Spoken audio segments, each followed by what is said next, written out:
السلام عليكم ورحمة الله. الحمد لله نحمده ونستعينه ونستغفره ونؤمن به ونتوكل عليه ونعوذ بالله من شرور أنفسنا ومن سيئات أعمالنا.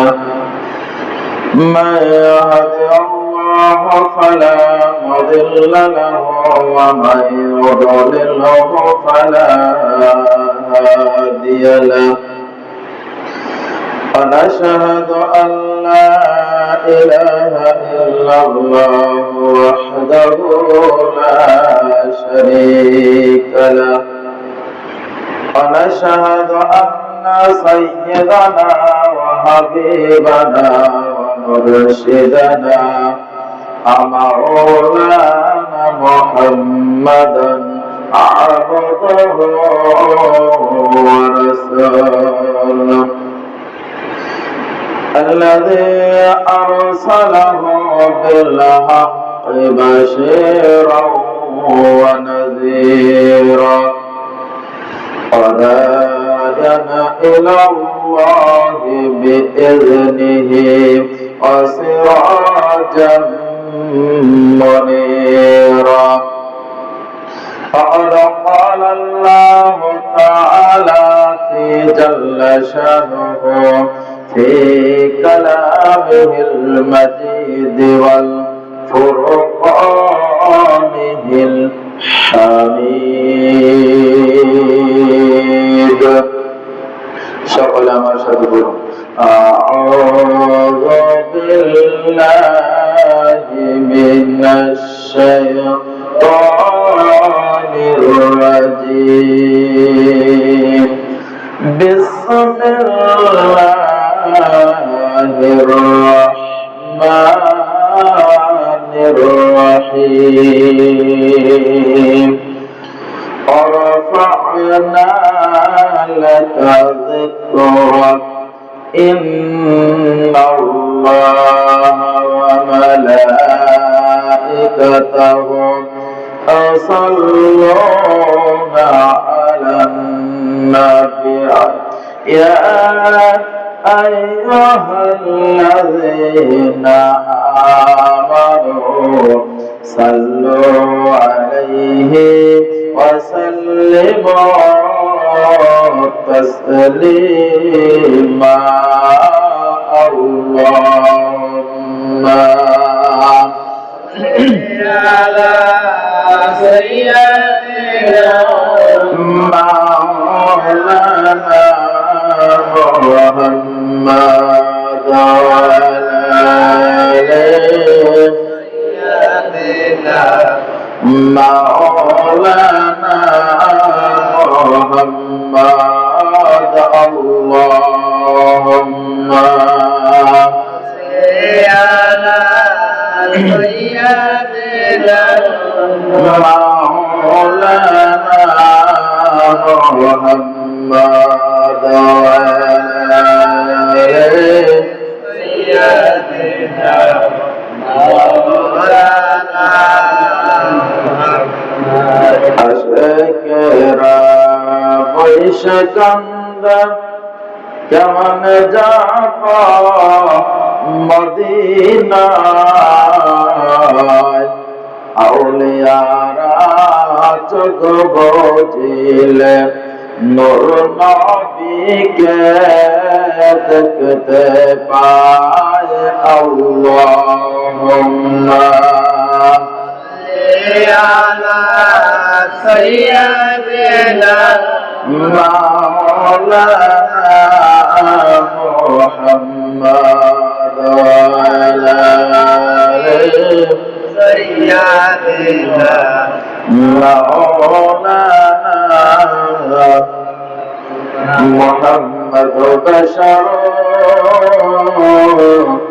ليس كالبشر يأكل هجر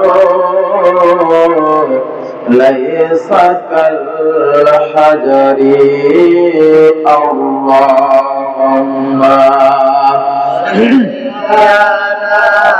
سيدنا مولانا محمد سيدنا مولانا محمد هار جزن غفتا تانا غفتا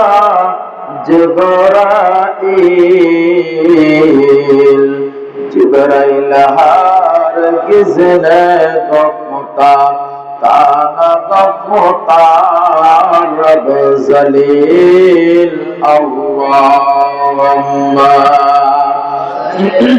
على سيدنا مولانا محمد وعلى سيدنا مولانا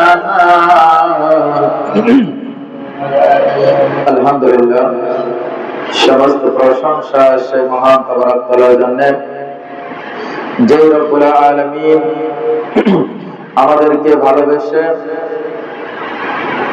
অগণিত মানুষের মধ্য থেকে যাচাই করে বাছাই করে মনোনীত করে মহব্বত করে ভালোবেসে আবার এক সপ্তাহ পর তার ঘরে এনে বসার মতো তৌফিক দান করলেন।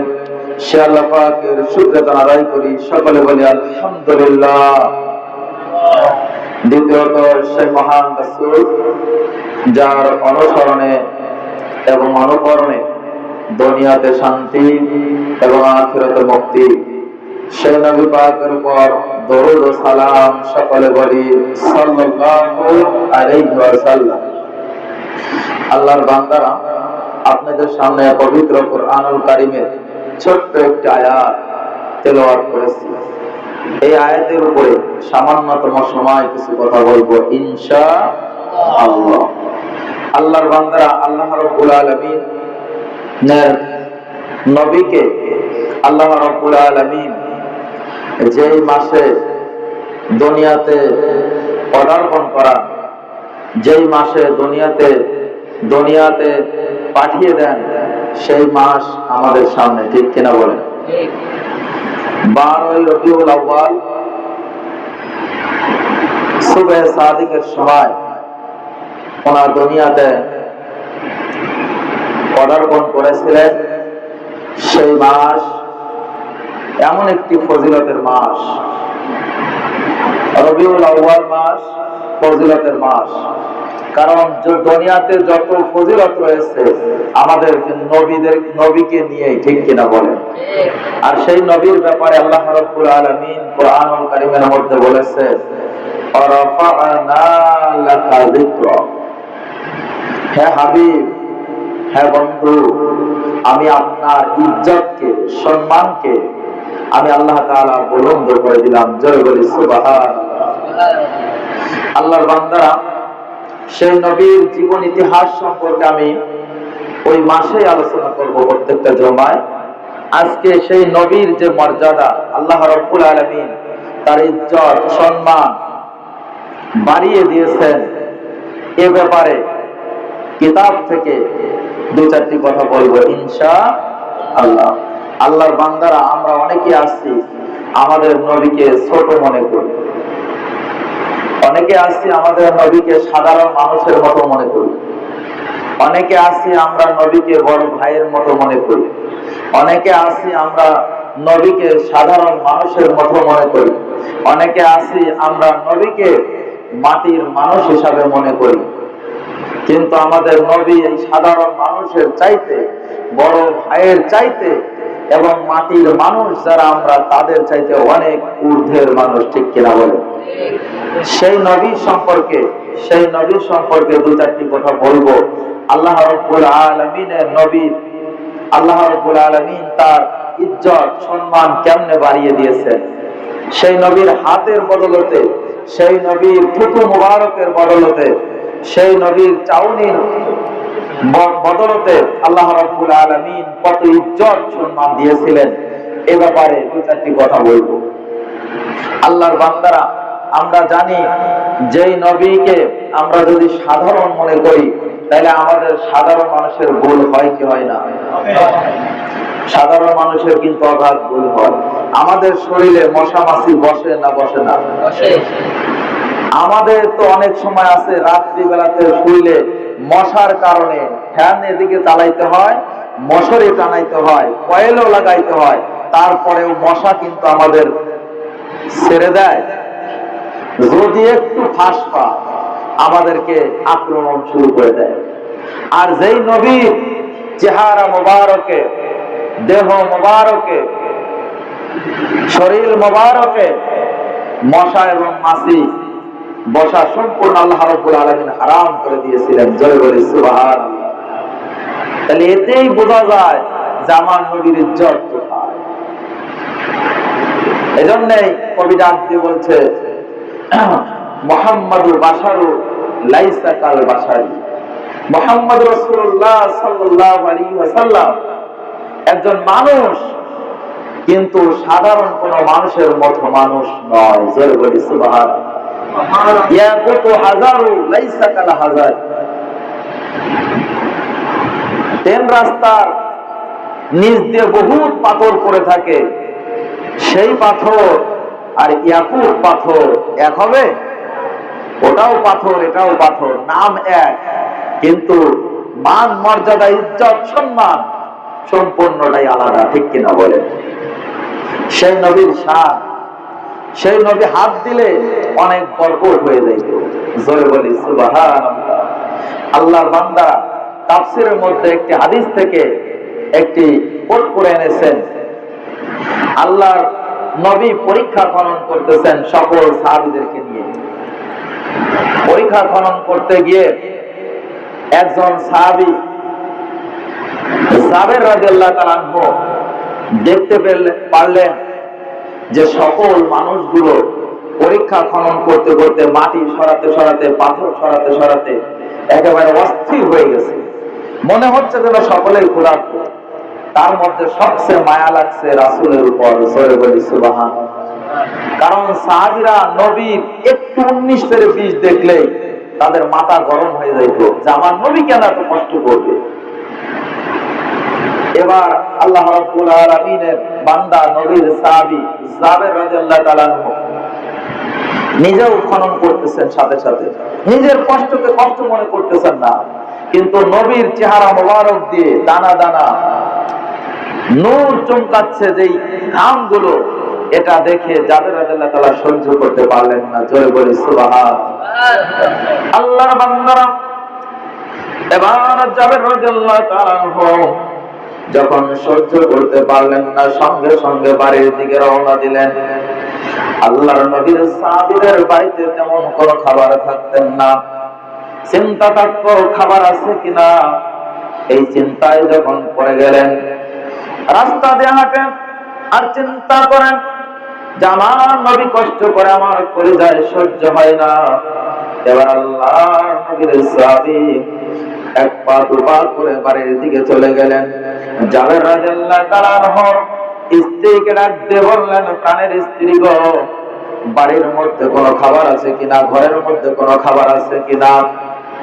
আল্লাহর নবীর সাহাবীর স্ত্রী ডাক দিয়ে বলতেছে, প্রাণের স্বামী আমার, ঘরের মধ্যে তেমন কোনো খাবার নেই, একটু এক সা পরিমাণ আটা রয়েছে, এক সা পরিমাণ 3.5 কেজি আটা রয়েছে, এছাড়া ঘরের মধ্যে কোনো খাবার নেই।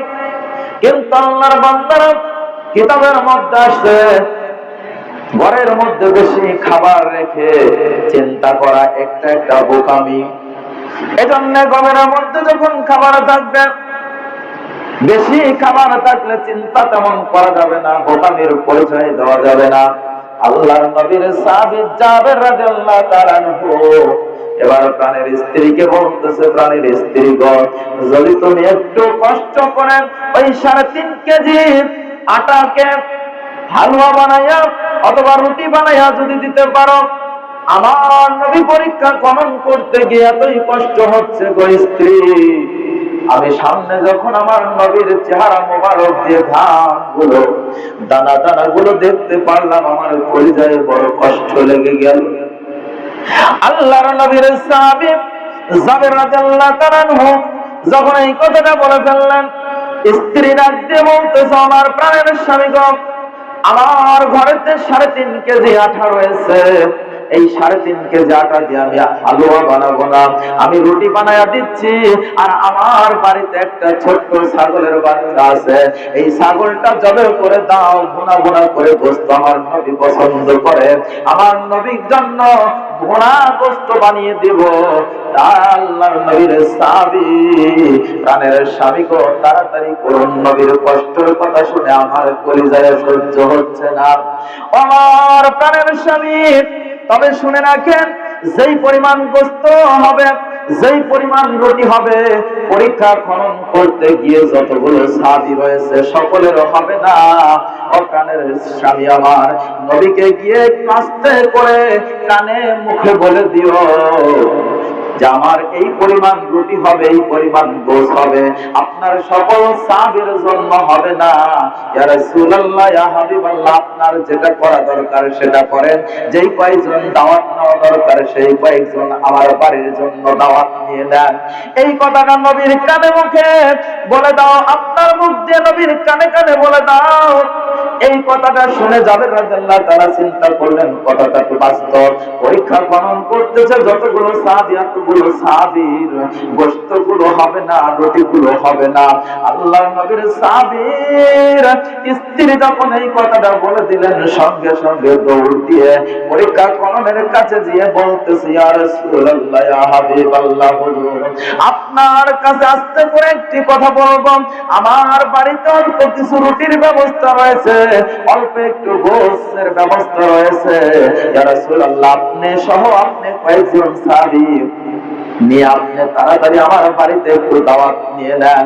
আল্লাহর নবী যখন এই কথাটা শুনলেন, জাবের রাদিয়াল্লাহু তাআলা আস্তে করে বলার সঙ্গে সঙ্গে, জাবের রাদিয়াল্লাহু তাআলা আনহু বলার সঙ্গে সঙ্গে, আমার নবী, আপনার নবী দুজাহানের বাদশা নবী, আল্লাহর নবী দাঁড়িয়ে বলতেছে, আমার সাহাবীরা শুনে নাও, এখানে পরীক্ষা খননের জন্য যতগুলো সাহাবী রয়েছে সকল সাহাবী আমার সাহাবী জাবের রাদিয়াল্লাহু তাআলা আনহুর বাড়িতে দাওয়াত। জোরে বলেন না সুবহান। আল্লাহর নবীর সাহাবী জাবের রাদিয়াল্লাহু তাআলা আনহু চিন্তায় পড়ে গেলেন। আল্লাহর নবীকে আমি বললাম, আমার বাড়িতে অল্প কিছু রুটি রয়েছে, অল্প কিছু গোশত রয়েছে, যতগুলো সাহাবীকে আল্লাহর নবী দাওয়াত দিয়ে দিলেন, এতগুলো তো আমার হবে না, আমি কি অপমান অপদস্থ হব? এইবার চিন্তায় পড়ে গেলেন। আবার মনটাকে সান্ত্বনা দেয়, আমার নবী তো বোকা নয়, আমার নবী তো শুনতে পেরেছে, আমার নবী যা করে তাই হবে, আমি এটা জানি না, আমার যতটুকু খাবার রয়েছে নবীর পাশে এনে দিয়ে দিব, নবী যেটা করে সেটাই হবে। এই চিন্তায়, এক কথায় চিন্তায় পেরেশান হয়ে গেলেন। জাবের রাদিয়াল্লাহু তাআলা আনহু এবার দ্রুত গতিতে আগে আগে চলে গেলেন। এবার জাবের রাদিয়াল্লাহু তাআলা তার স্ত্রীকে ডাক দিয়ে বাড়িতে যে বলতেছে, আমার প্রাণের স্ত্রী, আল্লাহর নবী সকল সাহাবীদেরকে দাওয়াত দিয়েছে, সকল সাহাবী সহকারে আল্লাহর নবী, আল্লাহর পয়গম্বর আমাদের বাড়ির উপরে চলে আসতেছে। জাবের রাদিয়াল্লাহু তাআলার স্ত্রী ডাক দিয়ে বলতেছে, প্রাণের স্বামী গো, তুমি কি নবীকে বলো নাই? তখন জাবের রাদিয়াল্লাহু তাআলার স্ত্রী ডাক দিয়ে বলতেছে, ও প্রাণের স্ত্রী, আমার নবীকে বলেছি, আমি বলার সঙ্গে সঙ্গে নবী আমার গোটা সাহাবীদেরকে দাওয়াত দিয়ে বসেছেন, আমি কিছু না করতে পারি নাই, আল্লাহর নবী যা করে সেটাই হবে। প্রাণের স্ত্রী বুদ্ধিমতা মহিলা এবার ডাক দিয়ে বলতেছে, প্রাণের স্বামী আমার, আপনি চিন্তা করবেন না, যেই নবীর জন্য দুনিয়াটা সৃষ্টি হয়েছে, যেই নবীটার জন্য জান্নাত জাহান্নাম সৃষ্টি হয়েছে, যেই নবীটাই হচ্ছে আমাদের ঈমান, ওই নবী কোনোদিনও ভুল করতে পারে না, পারে না। আমার নবী যেটা করবে সেটাই সঠিক হবে। আমার নবী আসার সঙ্গে সঙ্গে রুটিগুলো নিয়ে নিয়ে গোশগুলো নিয়ে নবীর পাশে দিয়ে দিবেন। নবী যেটা করে সেটাই হয়ে যাবে, আমাদের কোনো চিন্তার করার দরকার নাই। আল্লাহর নবীর সাহাবী জাবের রাদিয়াল্লাহু তাআলা একটু শান্ত হলেন। আল্লাহর নবী যখন বাড়ির মধ্যে চলে গেলেন, আল্লাহর নবী বাড়ির ভিতর যাওয়ার পরে নবীর কাছে বললেন, ইয়া রাসূলুল্লাহ, ইয়া হাবিবাল্লাহ, হুজুর, আমার 3.5 কেজি ময়দা ছিল, আটা ছিল, এই আটা দিয়ে রুটি বানানো হয়েছে, ছোট্ট একটি ছাগল ছানা জবাই করা হয়েছে। এই ছোট্ট ছাগল ছানার যেই গোশত হয়েছে একটু বাড়িতে রাখি নাই, আপনার কাছে গোটাটা দিয়ে দিলাম। ইয়া রাসূলুল্লাহ, আপনার কয়জন সাহাবীকে কিভাবে খাওয়াবেন সেটা আপনার ব্যাপার। আল্লাহর নবী মুস্কি মুস্কি হেসে দিয়ে বলতেছে, যাবের রে, তুমি চিন্তা করো না, তোমার খাবার গুলো দিয়ে দাও। আল্লাহর নবীর রুমালটা নিয়ে খাবারের উপর রেখে দিল, আর একজন সাহাবীকে ডাক দিয়ে বলবো, আমার প্রাণের সাহাবী রে, আমি বাহির করে আমি ওই পাত্র থেকে বাহির করে গোশ দেব, রুটি দেব, তুমি প্রত্যেকটা সাহাবীর কাছে পৌঁছায়া দাও, পেট ভর্তি করে খাওয়া শুরু করবে, কেউ যেন তৃপ্তি ছাড়া খায় না। আল্লাহর নবীর সাহাবী চিন্তা করলেন ব্যাপারটা কি, বুঝতে পারতেছে না। আল্লাহর নবী আবার ওই রুমালের ভিতর দিয়ে গোশতের পাত্রে হাত দিয়ে গোশতগুলো হাত বোঝাই করে দেওয়া শুরু করে, রুটিগুলো যতগুলো হাতে হাতে দেওয়া শুরু করে দিলেন, প্রত্যেকটা সাহাবী তৃপ্তি সহকারে খাওয়া শুরু করে দিলেন। জোরে বলেন না একবার সুবহানাল্লাহ। আল্লাহ নবীর হাতের কি মজা, কি রহমত, কি বরকত। আল্লাহ রাব্বুল আলামিন এই জন্যই নবীর ব্যাপারে বলেছেন, ওয়ারাফা'না লাকা যিকরাক, হে হাবিব, আপনাকে যারা খাটো করে ছোট করে তারাই খাটো হয়ে যাবে, তারাই ছোট হয়ে যাবে। হাবিব, আপনার ইজ্জত সম্মানকে আমি আল্লাহ রাব্বুল আলামিন বুলন্দ করে দিয়েছি। জোরে বলেন একবার সুবহানাল্লাহ। আল্লাহর বান্দারা, এবার জাবির রাদিয়াল্লাহু তাআলা পাশেই বসে চিন্তায় পড়ে গেলেন, আল্লাহর নবীকে যেই পরিমাণে গোশ দেওয়া হয়েছে, এতগুলো গোশ করে একজন সাহাবীর হবে না, এতগুলো রুটি কারো কোনোদিনও হবে না।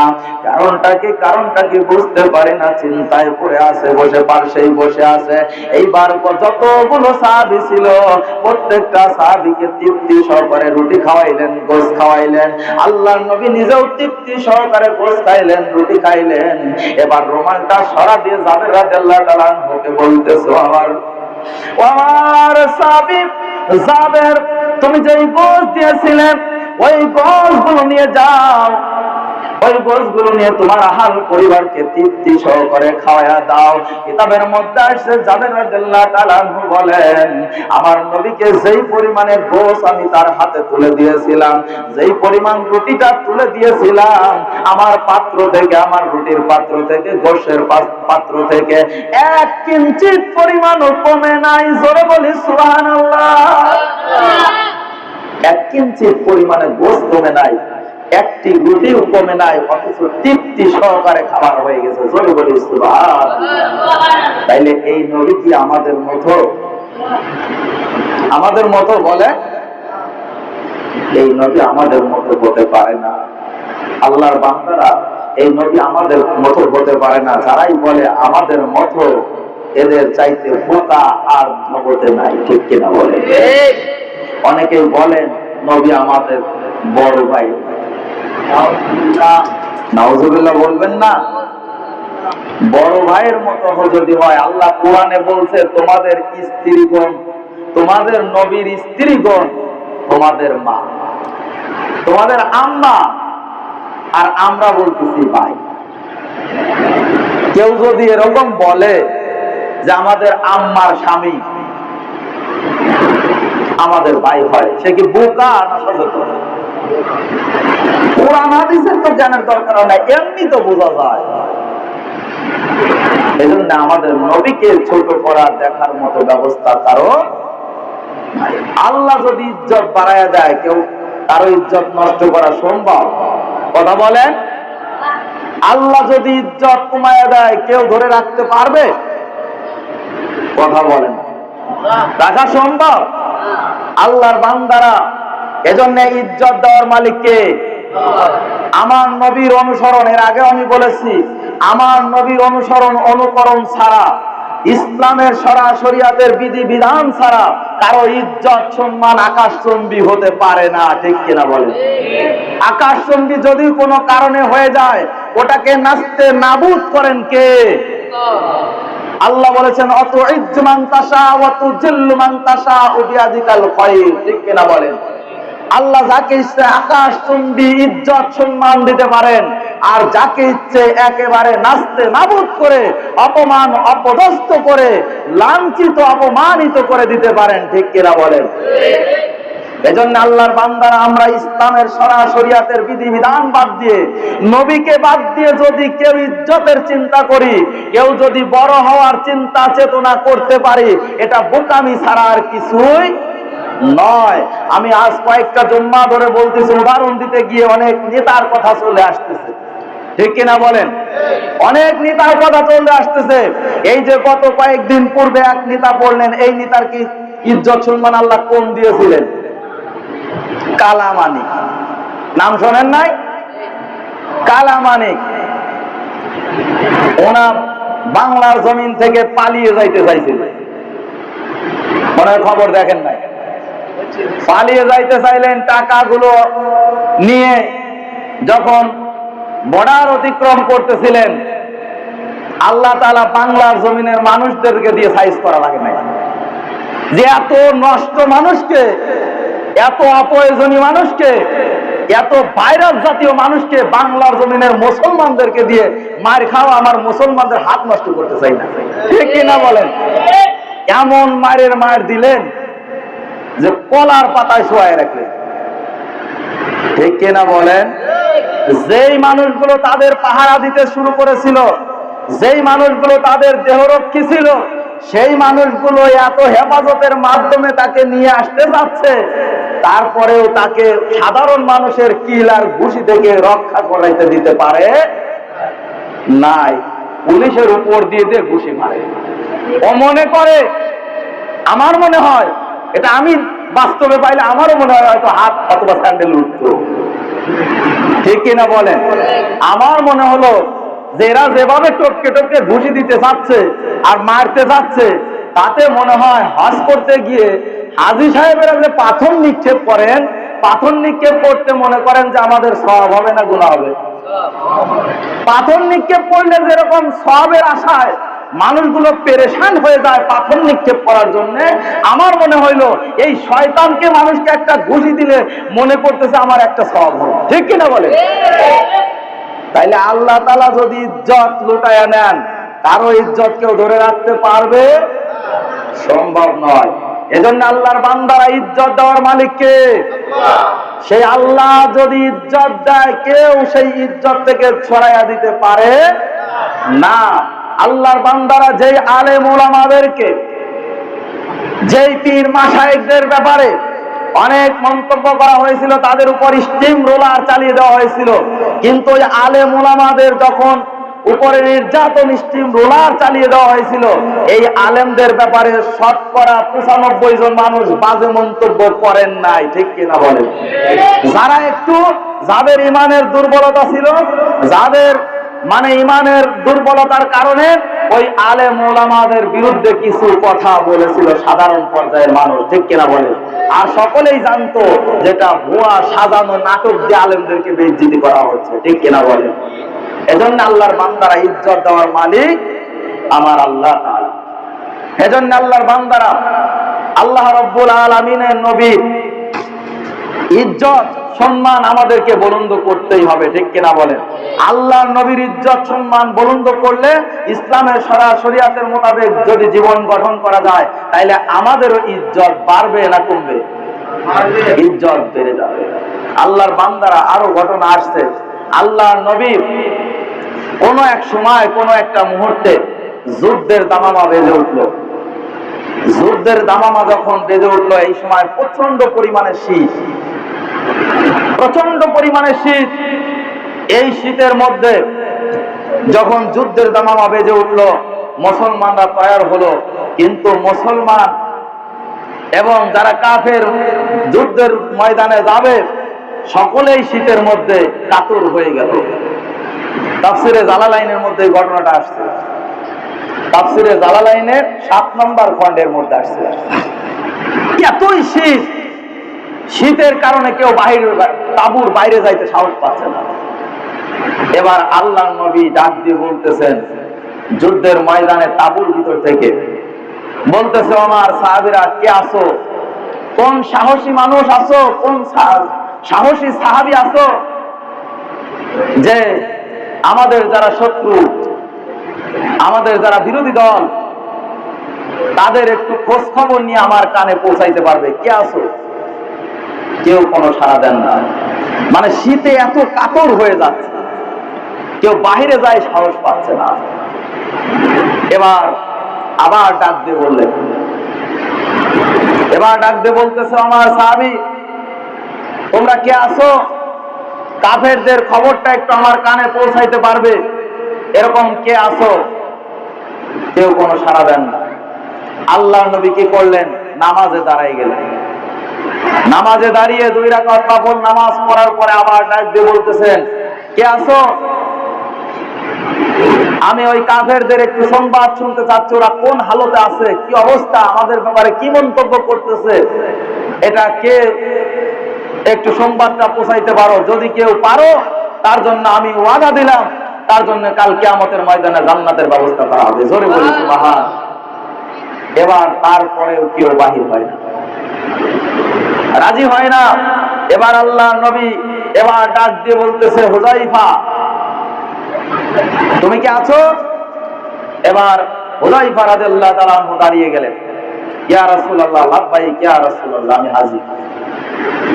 আল্লাহর নবীর সাহাবী হুযায়ফা রাদিয়াল্লাহু তাআলা আনহু বলতেছেন আমি তখনও থরথর করে কাঁপতেছিলাম শীতের মধ্যে, আমার সাহস নাই, কিন্তু রাসূল ডাক দিয়েছে নাম ধরে, আমি না দাঁড়িয়ে পারি না। আল্লাহর নবীর সাহাবী হুযায়ফা রাদিয়াল্লাহু তাআলা আনহুকে বললেন আমার হুযায়ফা তুমি যাও কাফের সৈন্যের কাছে চলে যাও, একটু দেখে আসো আমাদেরকে নিয়ে কি মন্তব্য তারা করতেছে। এবার হুযায়ফা রাদিয়াল্লাহু তাআলা আনহু বলেন আমি যখন রাজি হয়ে গেলাম, আল্লাহর নবী আমার কাছে চলে আসলেন, আমার পাশে চলে আসলেন। আসার পরে আমার চেহারার মোবারকের উপরে, আমার চেহারার উপরে তার হাত মোবারক বসিয়ে দিলেন, সারা শরীরের উপর দিয়ে নামিয়ে দিলেন। আল্লাহর নবীর সাহাবী হুযায়ফা রাদিয়াল্লাহু তাআলা আনহু বলেন আল্লাহর নবীর চেহারা মোবারক যেন মুখ মোবারক দিয়ে কি যেন বলতেছে, আর আমার চেহারার দিকে উপর দিয়ে হাতটা বুলাইয়া দিচ্ছে। আল্লাহর নবী বললেন আমার সাহাবী হুযায়ফা যাও যাও, তুমি কোনো চিন্তা করো না, তবে একটা কথা মনে রেখো, যতক্ষণ পর্যন্ত কাফেরদের খবর আমার কানে না পৌঁছাইবা ততক্ষণ পর্যন্ত তুমি অন্য কোনো কাজ করতে পারবে না। জোরে বলেন না সুবহানাল্লাহ। আল্লাহ নবীর সাহাবী হুযায়ফা রাদিয়াল্লাহু তাআলা আনহু এবার চিন্তা করলেন যেই নবী বলেছেন আমার কাছে না আসা পর্যন্ত অন্য কাজে তুমি গমন করতে পারবে না, অন্য কোনো কাজ করতে পারবে না। এই কথা শোনার সঙ্গে সঙ্গে হুযায়ফা রাদিয়াল্লাহু তাআলা আনহু চিন্তা করলেন হয়তো আল্লাহ রাসূল বলেছে তার কাছে না আসা পর্যন্ত অন্য কোনো কাজ করা যাবে না, অতএব কাফের বেঈমান কোনো ক্ষতি আমার করতে পারবে না, আমি সুস্থ শরীরে আমার নবীর কাছে পৌঁছে যাব, এটা আমি 100% শিওর। আল্লাহ নবী জানেন না জানেন না, কথাটার আওয়াজ পাই না। আল্লাহ নবী জানেন যে আমার হুযায়ফার কোনো ক্ষতি হবে না। হুযায়ফা রাদিয়াল্লাহু তাআলা আনহু বলেন আমি তাঁবু থেকে যখন বাইরে হইলাম, বাহিরের দিকে যাচ্ছি, এখনো থরথর করে কাঁপছি, কিন্তু যখন বাহিরে চলে গেলাম তখন আমার শরীরটা যেন এয়ার কন্ডিশন হয়ে গেল। আমি যেন রাস্তা দিয়ে হাঁটি আর কে যেন আগুনের তাপ দিয়ে আমার শরীরটা গরম করে দেয়, ঠান্ডার থেকে মুক্ত করে দিচ্ছে। আমি বুঝতে পারলাম না, এইভাবে পা পা করে হাঁটি হাঁটি করে ওই কাফের বেঈমানদের তাঁবুর মধ্যে আমি সরাসরি ঢুকে গেলাম। জোরে বলেন না সুবহানাল্লাহ। এবার ঢুকে যাওয়ার পরে তাঁবুর ভিতর আবু সুফিয়ান যে সর্দার, একটু আগুন জ্বালিয়ে আগুন তাপাচ্ছে।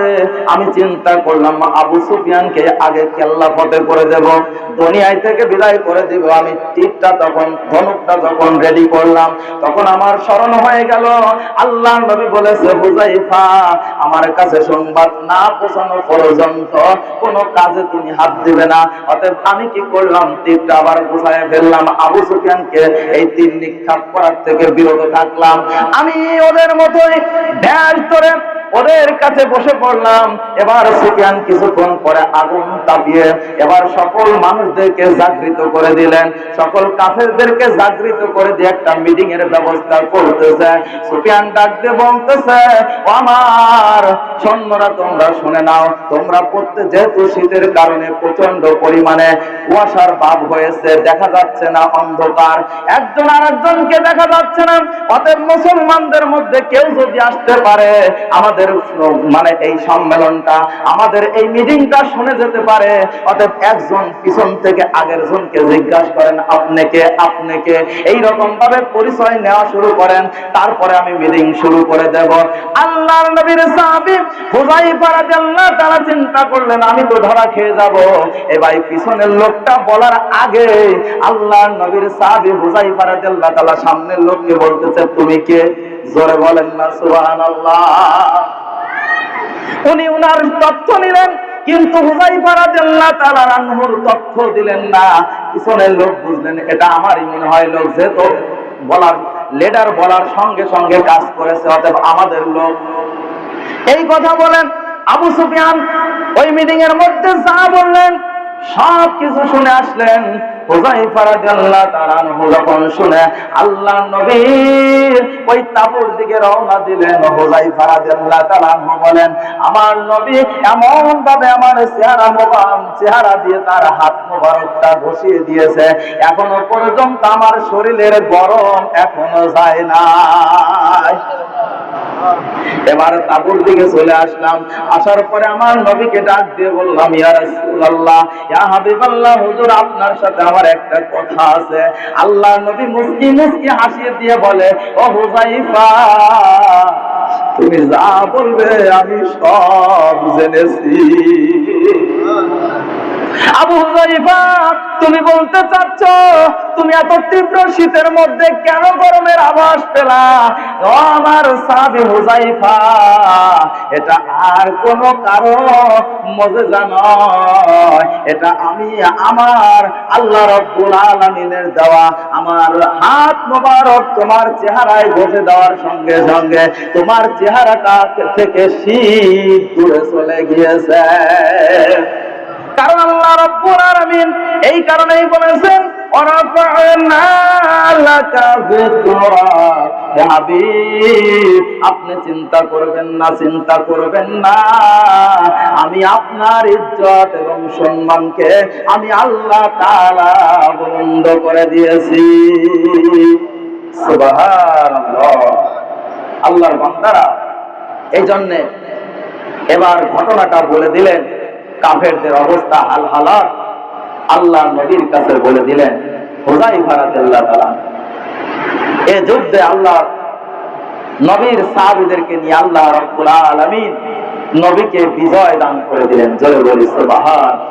আল্লাহর বান্দারা, এই জন্য আমার নবী সম্পর্কে মন্তব্য করা যাবে না, বাজে মন্তব্য করা যাবে না, নবীকে খাটো করা যাবে না, নবীকে নিয়ে বাজে মন্তব্য করা যাবে না।